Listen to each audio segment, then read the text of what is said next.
Hello again, I'm back, and let's go through the chapter 13 together again.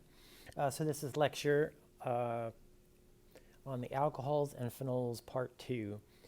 So section 13.9 in the Klein's Organic Chemistry 2nd edition textbook talks about elimination and substitution. Let me review with you the basics that we've learned, okay? In section 7.5, we've learned that tertiary alcohols undergo SN1 reactions. So a typical reaction that we did in the lab was to treat tert-butyl alcohol with hydrogen chloride, concentrated hydrochloric acid, and what we got from this reaction was tert-butyl chloride and water. Now, the curved arrow reaction mechanism proceeds by SN1. We form a carbocation, okay? In the first step here, we're going to have protonation. HCl is H3O plus and chloride and water, but I'm pretty lazy, and I tend to write H plus when I'm doing the curved arrow reaction mechanisms. So let's go ahead and use curved arrow to show that step. That's protonation step. Now remember, when the alcohol becomes protonated, it makes an oxonium ion. This positive charge on oxygen weakens the carbon-oxygen bond, and it becomes a better leaving group. So that's the purpose of protonating the alcohol. Now here we can kick off water, and neutral water is a semi-good leaving group.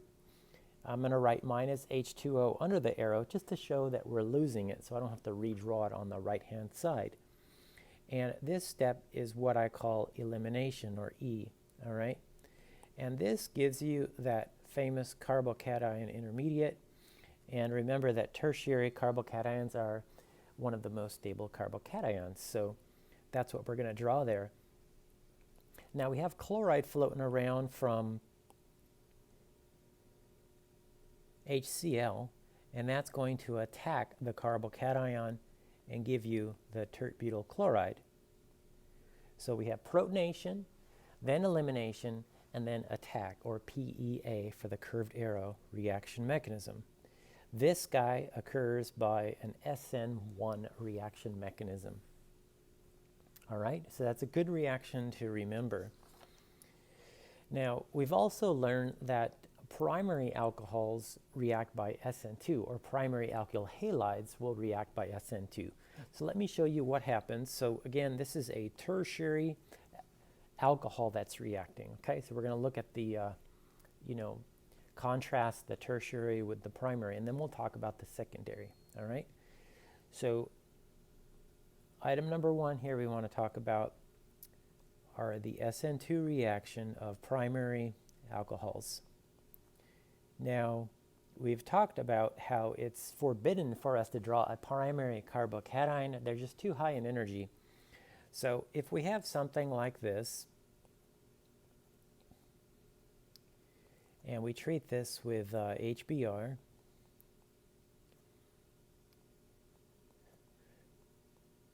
we get the reaction products. But again, since this is a primary alcohol, okay, it's a primary ROH, this is going to occur by SN2, okay? It's a bimolecular nucleophilic substitution. Now, my general rule is that whenever you have acid in a reaction mechanism, in the first step of the mechanism, you're always going to protonate something, okay? So HBr is your acid, so we want to protonate that guy. And what are we going to protonate? We're going to protonate this oxygen. The alone pairs on the oxygen are going to pick up a proton. Okay, and that's going to form, once again, an oxonium ion. Now, this guy here has a positive charge, and so it's going to be the leaving group, but we don't want to just form a carbocation like that. We want to actually attack it with the nucleophile. We have bromide around, so Br minus is actually what's inducing that neutral water to leave. So that's the attack step, okay? So that's A for attack, and that gives you directly the reaction product. So I'll draw my arrow kind of going up to the top here, and you get the product. So this is an SN2 reaction. The first step requires a protonation of that alcohol, and then bromide is going to attack and kick it off, okay? So that's what happens with a primary alcohol. It's an SN2 reaction, all right? Now, when you have HBr, bromide is a very good nucleophile, okay? Bromide is great, okay?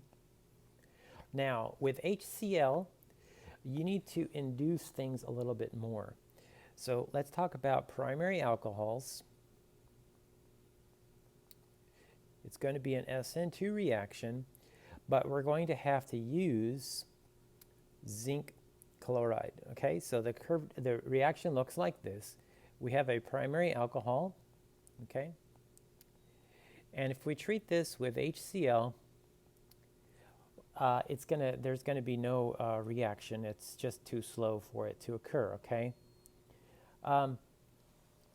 The chloride could kick off the water, but then again, you have water which might kick off that chloride.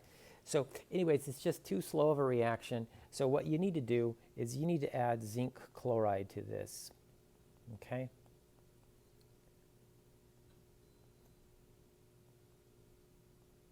And remember, when we put something below the reaction arrow, it generally means in a catalytic amount, okay? So zinc chloride is a catalyst here, and excuse me, it allows this reaction to occur, all right? And it's going to be an SN2 reaction mechanism, okay? So how does this work? Well, think about what is zinc. Zinc is a +2 transition metal, and H+ is, well, a strong electrophile as well. So what's going to happen is that the oxygen here is going to attack the zinc ion. We can write out ZnCl2 if you like, all right? And so what that's going to do is, it's not quite a protonation because it's not attacking H+, it's attacking Zn2+. So that's what I call the attack step, okay? And what you're going to get from this is a Lewis acid, Lewis base complex.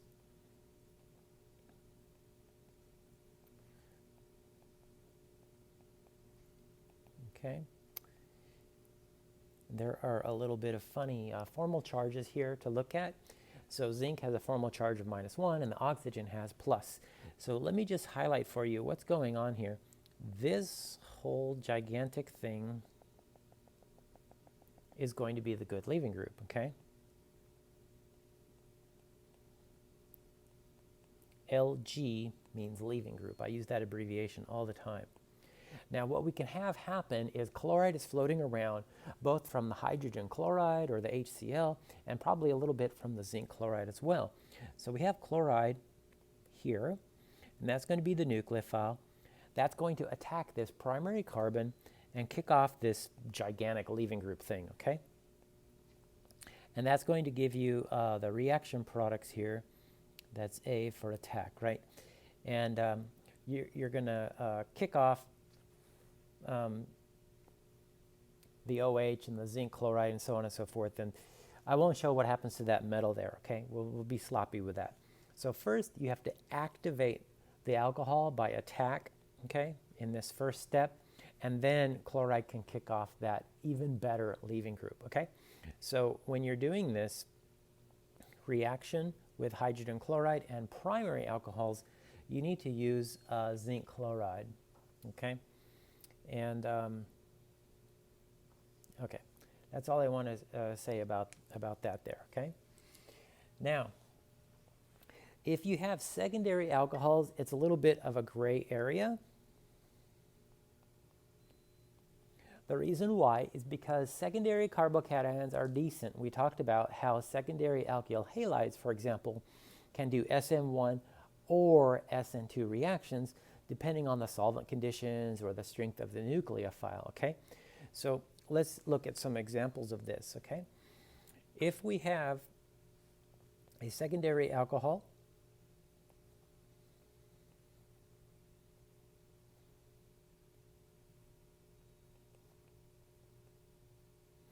and we want to convert this to something where, I don't know, let's say we have bromine in there. Okay. How would we do this reaction? Okay. Again, this is a substitution. We're trying to substitute the hydroxyl group for the bromide, but the OH is a poor leaving group. Okay.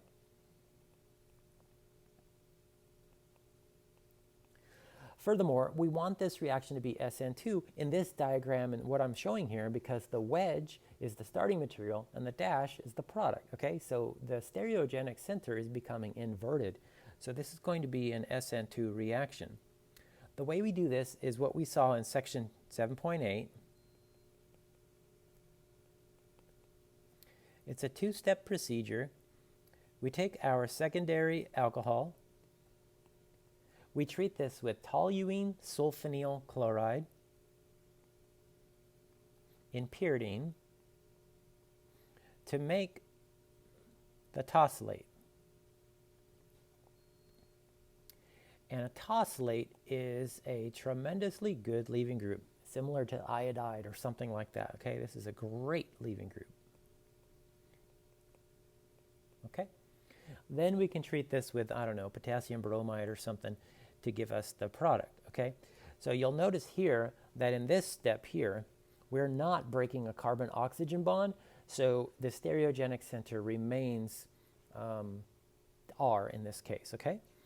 When we treat this with potassium bromide, say, for example, in something like DMSO, let's use a polar aprotic solvent.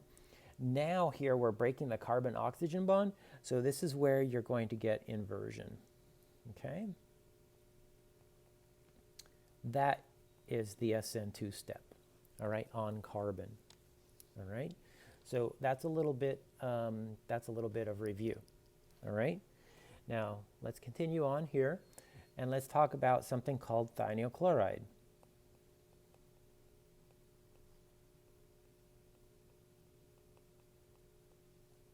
Thionyl chloride is SOCl2. Okay, it's a source of chlorine here. Okay, that's what we want to think about this. And let's talk about phosphorus tribromide.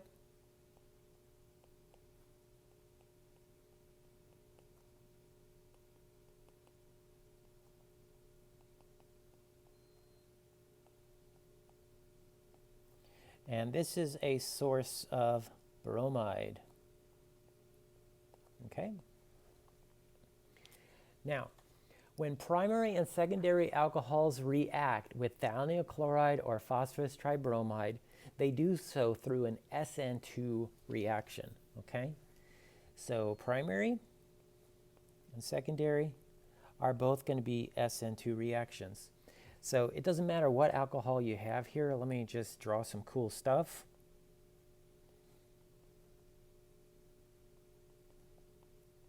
If I treat this with thionyl chloride, the purpose of adding pyridine as a base is to soak up the hydrogen chloride that's released from this reaction, so we don't have HCl fumes coming out.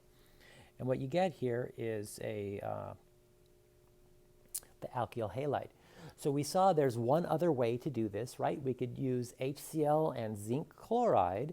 That's one possibility. Or another possibility is to take this alcohol, treat it with thionyl chloride and pyridine, and transform this primary alcohol to the primary alkyl chloride. Now, a secondary alcohol would be the same thing, but I'll just show you with the phosphorus tribromide maybe what that would look like.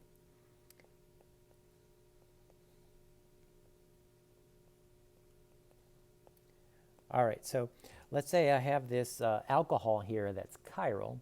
Okay, it has a stereogenic center. And remember that this happens through SN2. Now, in this chemical reaction, you don't normally add pyridine. What you get is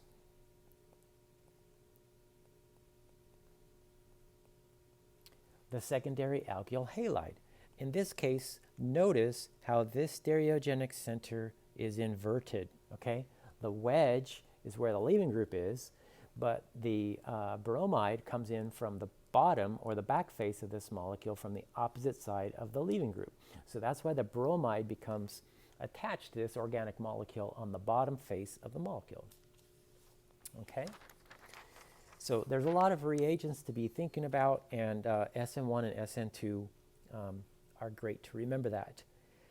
For my organic chemistry courses, I do not require people to memorize the mechanism for these.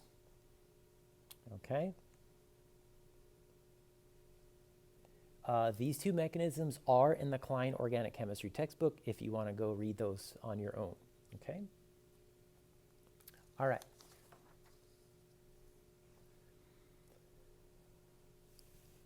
Question 13.19 is a nice little review here. Let's go ahead and work on this. Okay, so in this problem here, it's a memorization, a rote memorization type of problem. Any one of these reactions would make great flashcards. You put the reaction, you put an empty arrow on the front of the note card. You know, you just copy exactly what you see here. And on the back of the note card, you would have the answer, okay? So let's look at these and think about what's going on here, okay? So here we have an OH on a wedge, and here we have a bromine on a dash. So we want to very carefully do this with an SN2 reaction. This is a secondary alcohol, okay? So we could do that with PBr3. That's just one set of letters to remember for a one-step reaction. We could use tosyl chloride, pyridine in step 1, and then step 2 add some sort of bromide, but I'm just going to use PBr3. In letter B, we have a tertiary alcohol going to a tertiary alkyl bromide. So what we want to use there is HBr, okay? No catalyst would be necessary here because the alcohol could be protonated. That would form a tertiary even benzylic resonance stabilized carbocation, and then bromide's going to come in and attack that, okay? Here we have a chiral secondary alcohol, and here we have a chiral secondary alkyl halide. It looks like we've inverted, so we want this to be SN2, okay? How do we do that? We do that with thionyl chloride and pyridine. Okay. In step D here, we've got the same sort of situation, but we need bromide to come in and displace that, right? So we could use phosphorus tribromide. That's going to be the same as this situation up here in A. Okay. In letter E, we have a secondary alcohol. Secondary alcohols can react with either your choice, okay? We could use hydrochloric acid and zinc chloride. Okay. Or we could use the thionyl chloride.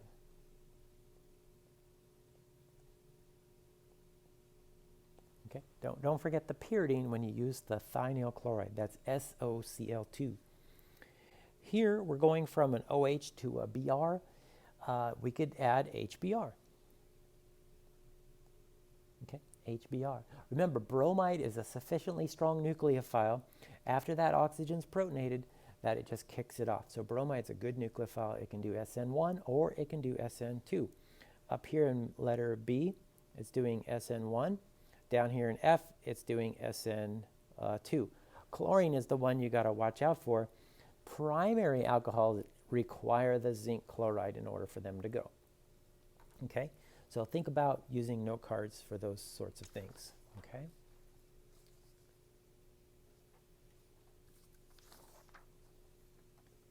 All right, let's talk about elimination reactions of alcohols.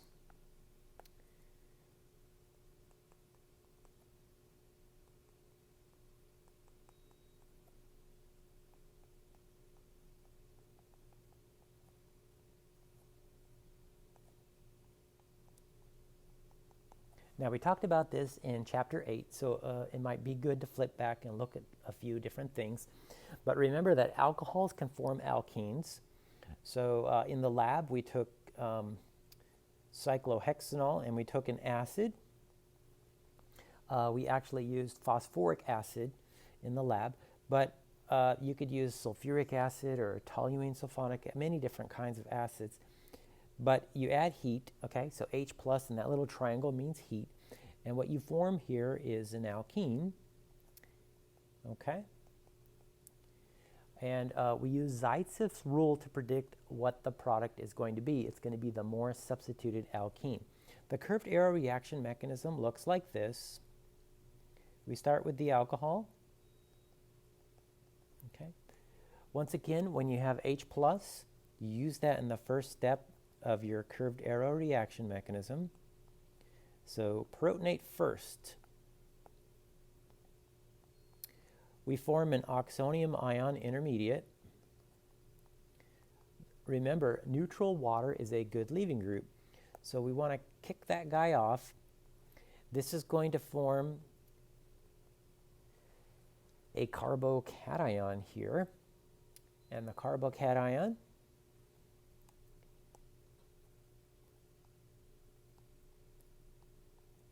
has a beta hydrogen. Remember, you want to draw in one of those hydrogens adjacent to the carbocation, and then something's going to be deprotonating it. In this reaction, maybe we have some water present. Minor amounts of water can deprotonate this guy here to give you the alkene. Okay, so that's D for deprotonation. So overall, this is an E1 reaction, and it happens through protonation, elimination, and then deprotonation, or PED for short. Okay. Now keep in mind that if you have the opportunity for two reaction products, okay, and you treat this with H+ and heat, you can get the more substituted alkene here, or you can get the less substituted alkene here. So remember, this is the alpha carbon, okay? And there is a hydrogen over here that would give me the double bond between those two carbons. Or there's also a beta carbon over here, okay? Up on that methyl group, there are 3 hydrogens, and I can get the double bond between those 2 carbons. Now, the more substituted the alkene, the more stable it is. It's going to be the major product. And this is Zaitsev's rule, okay? Now, there's different ways to form alkenes. As we saw, we can take H+ in heat and give us the alkene, or we can do it through a 2-step procedure using different reagents. Maybe you have a molecule that has acid-sensitive functional groups, and you can't just add concentrated acid and heat it up. You need to do it at a lower temperature, maybe under more controlled conditions to prevent any kind of decomposition of the molecule. So what you can do is you can add toluene sulfonyl chloride to this. Don't forget the pyridine. This gives you the tosylate. And then here we have our alpha carbon, here we have our beta carbon, okay? And we can treat this with sodium ethoxide, for example. And that occurs through an SN2 reaction to give us the alkene, okay? So keep in mind there's more than one way to synthesize these things oftentimes, okay? And that's section 13.9. I hope this brief tutorial and my cliff notes of the textbook helps you get started.